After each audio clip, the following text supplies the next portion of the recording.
तुम्ही शांतचित्तीने ऐकून घ्यावे ही माझी नम्र विनंती.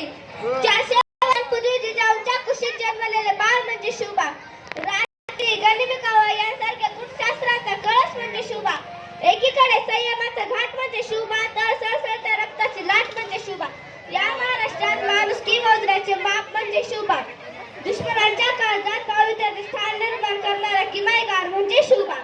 तलवार तर प्रत्येकाच्याच पलंगात होती, पण स्थापन करण्याचा छाप फक्त माझ्या महाराजांच्या रक्तात होती.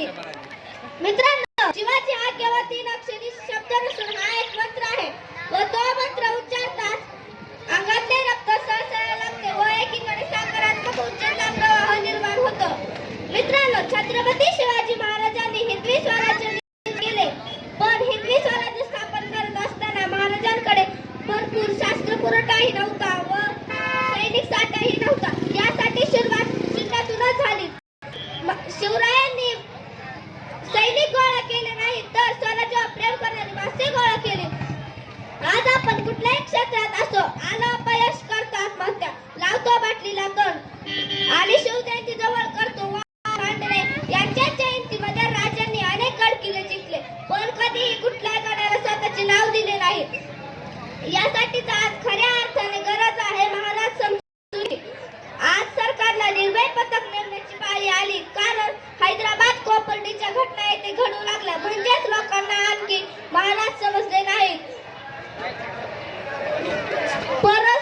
परस्त्री माते समान मानणारा माझा राजा, स्त्रियांवर अत्याचार अन्याय करणाऱ्याचे हात पाय कलम करण्याचा आदेश माझ्या राजांच्या राज्यात होता.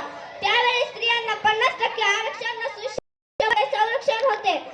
सूरज की तो बात छोड़ो, चमकना उसका काम है. सूरज की तो बात छोड़ो, चमकना उसका काम है. जिसने मानव जाति को कम चमकाया उसका शिवाजी नाम है, उसका शिवाजी नाम है. जाता जाता एवढेच बोलते. मुख्य मानाने किती उधळू शब्दांचे बुडबुडे, मुख्य मानाने किती उधळू शब्दांचे बुडबुडे. तुझेच पवाडी गातील पुढची तोफांची चौघडे, तुझेच पवाडी गातील पुढची तोफांची चौघडे.